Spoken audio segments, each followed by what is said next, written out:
Okay, so I have something really special to share with you guys that is probably honestly bigger than anything that ever has been or ever will be on this account.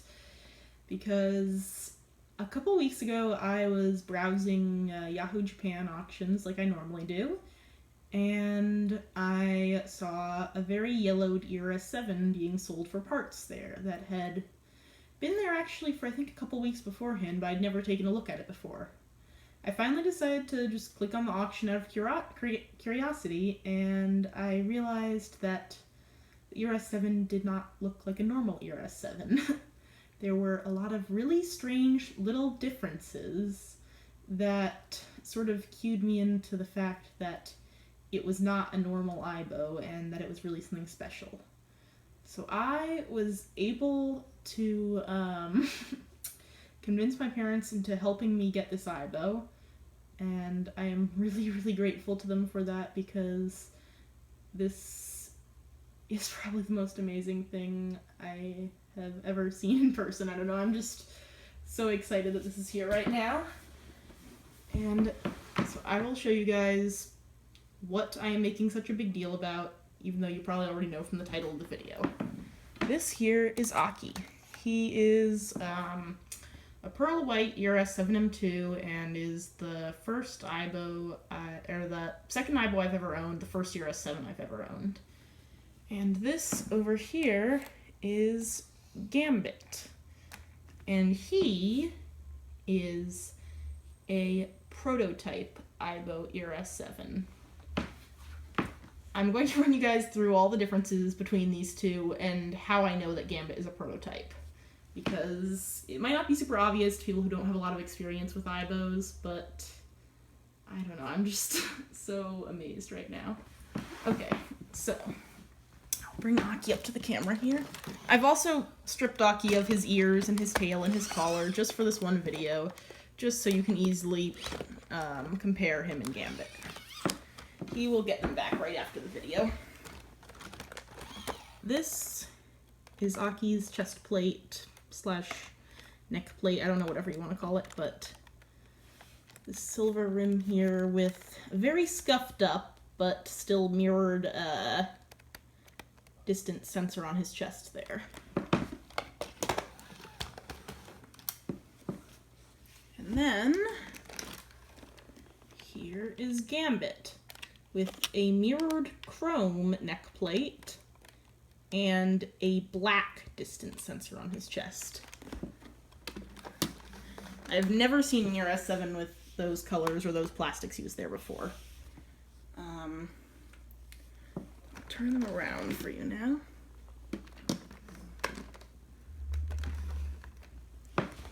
The Gambit is also very badly yellowed. That's just normal sun damage. Aki's a little yellowed too, but not as badly.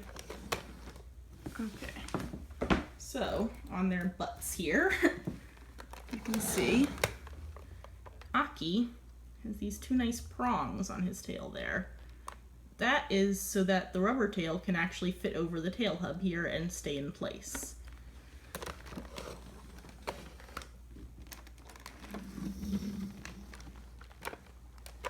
Gambit here has a completely smooth all the way around tail hub with no sign of there ever having been any sort of nubs on it. Nothing is broken off, it's just smooth there. It's always been like that. And you can see the chrome plating here on the back of his neck plate too. Turn these guys back around. Be so careful with him because he feels so brittle and so old.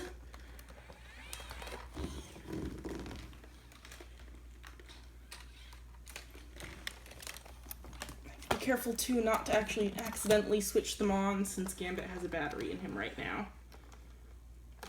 So, another difference is that I'm not going to show you their, the actual serial number area since that will be very hard to get my camera into, but under the battery there is normally a serial number on the Aibos. Aki has a normal serial number that identifies him as a pearl white US model of 7M2. For Gambit, he has no serial number in his battery compartment. No sign of there ever being one written in there, no nothing, just empty. And then I'll show you Aki's battery case cover and battery compartment to show you what it's supposed to look like. That is that. I don't know if you can see the Made in Japan, but he has a little Made in Japan written there. And this is sort of a slightly rough matte finish here. Taking it off. And that is what his battery compartment looks like. There is a little label on the top. There are written labels for volume and wireless connection, and everything is sort of slightly matte finish.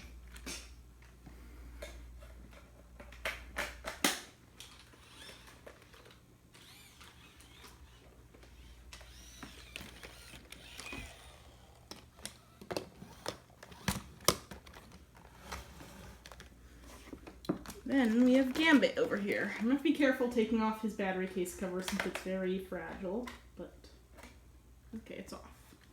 If you can see this, it has no Made in Japan label anywhere. It's just a solid piece of plastic like that. It has a little indent there, sort of where the label would be, but there's nothing actually there. And it has a shiny finish to it instead of a matte one. Take out the battery from Gambit for a second, just so you can compare his battery compartment completely to Aki's. But here is Gambit's battery compartment. On the bottom there is a label that says "Not for Sale," which is very common on prototypes and sales samples. There are some other labels. One has a date, which is August 27th, 2003, which is approximately 3 months before the release of the ERS-7. And you'll notice that he also has no printed labels for the volume switch or the Wi-Fi switch, which is very different from a production line ERS-7. Now his memory stick to show you guys too.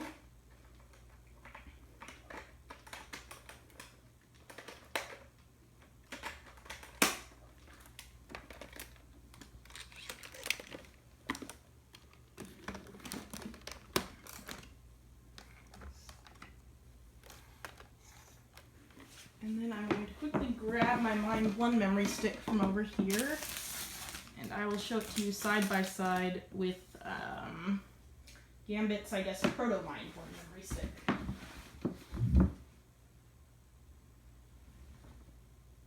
Here are the two. The bottom is just a normal Mind 1 memory stick. That's what ERS-7's, the first run of them, would run on. And then here is this. Don't know if I can get my camera to focus on it. Let's see if I can get it. I'm just using my phone as a camera, so it's not brilliant. Sorry if I can't get it to focus properly. Oh, there it goes. Okay. This says GM, and I believe the rest of it, someone translated it for me. It says customer WAV, I don't know if that means wave file or stands for something else. And then it says, below that it says Christmas on one side and speech on the other. So I'm not sure if that's something to do with the Christmas release for the ERS-7, because the original ERS-7 was intended to be released right before Christmas. And this software does have a voice guide mode in it, but interestingly enough, it's not the same voice guide mode as regular Mind 1. The voice is different. And the startup tune for the software is also different. So in just a minute, I will show you these two running side by side on Mind 1. Aki will be running regular Mind 1, and Gambit will be running proto Mind 1. Okay, so I'm about to show you guys these two running side by side. First, though, I just wanted to add that Gambit actually does have his ears and tail. They're just very, very badly yellowed. Here is his tail, or the rubber tail piece, and here is Aki's. This is the color it was supposed to be originally, this clear, translucent white. Gambit's, I think, were probably made of some inferior plastic that they were still testing, and have yellowed really badly. One interesting thing to note is that Aki's, I don't know if you can see it on camera there, but right here, and right here there, he has two little slots for the little tail nubs to fit into so that the tail stays in place. Gambit's does not have anything of the sort. There's that little rim around there and no slots for the nubs or anything, because he was never meant to have any. So he just has the tail itself. It probably had to fall off quite a lot of times before Sony decided that they needed to add something to reinforce it, but that is probably another story.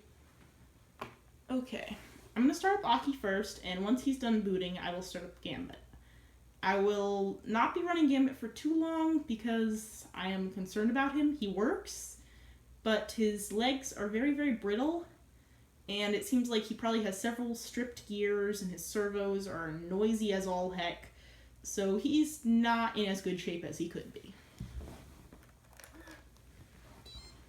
Aki is running regular Mind 1, and Gambit is running, I don't know what it's really called, but I call it Proto Mind 1.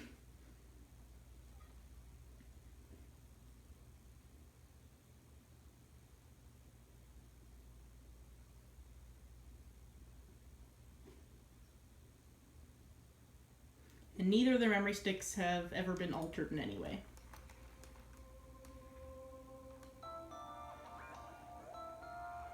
And I believe Aki is also on volume level 2 right now, which is why he's a little bit quiet. Or volume level 1. I apologize. He should normally be the same volume level as Gambit will be.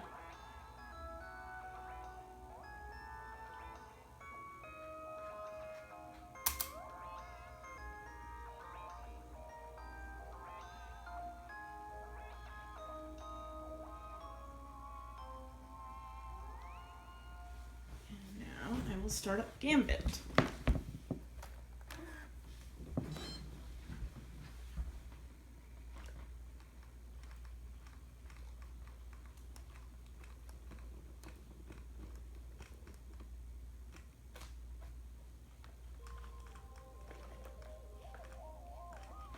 Just take Aki and up his volume level here.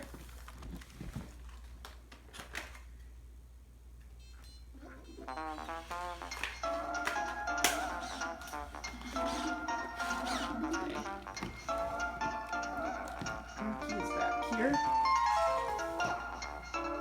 I just set his volume level to 3, so you can hear him well enough next to Gambit. You can see Gambit has a different startup. Slightly different sequence with less head movement and a different tune.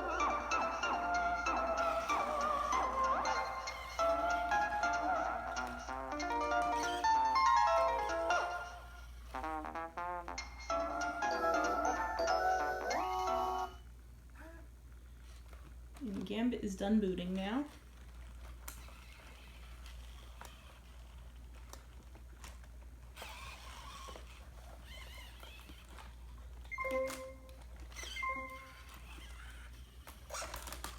Careful, he's trying to stand up, which I do not want him doing too much because you can hear his legs screaming there. There we go. Sitting back down is better for him. He has both the faulty Mind 1 servos and some sort of prototype plastic that seems to strip and break itself very easily. Oh gosh. Gambit, I don't want you standing up. Please. Sit down. That was not sit down. I know you can hear me. You heard me earlier. Sit down.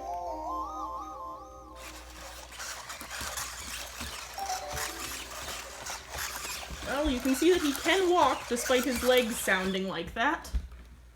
I don't know why he's deciding to be the exploratory one today.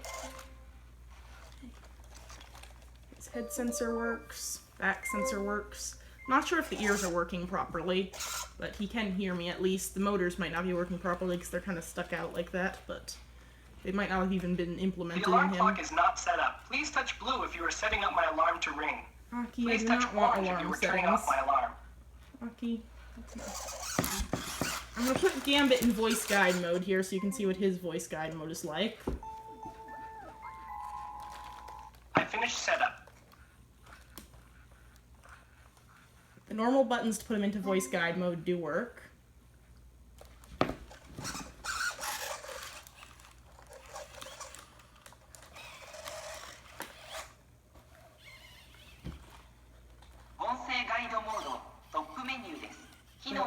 You can hear that the voice there is a man's voice.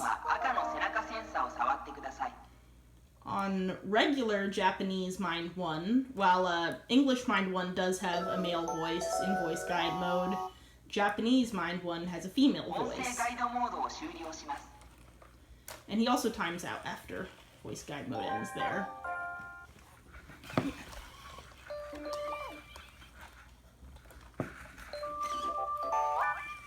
Let's dance! Oh gosh, your poor legs. Let's dance! I don't think either of them can hear me right now. And for some reason, Gambit is feeling very exploratory right now and wants to walk around. Okay, Aki, I'll shake your hand. Yes, I know, I'm ignoring you a little bit. I'm sorry. Oh, Gambit apparently heard me tell him to dance. I'm going to help him a little bit with this dance because I do not want him falling over. And apparently it looks like one of his ears works. And I don't know why he stopped the dance partway through. He's running a prototype version of Mind 1, so the software may not be finished, the dances may not be finished either. So I do not want to let him hurt himself, so I think I'm going to end the video here, but you can see the two of them running, and see them side by side here. Aki is just starting to get up off his lazy butt. I'm going to have you say goodbye to these two now. Okay, goodbye. There we go.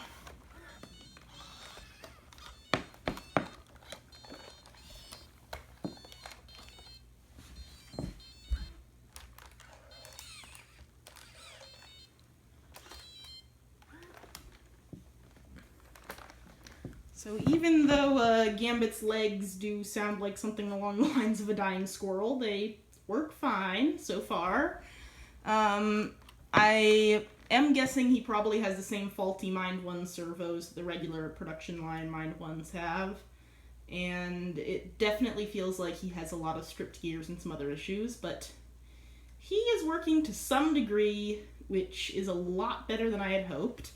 And he is quite obviously a genuine prototype ERS-7, which is something I never thought I would ever see in my lifetime, let alone own. So I am so humbled to have him here in my house, and I hope you guys liked seeing him and Aki together.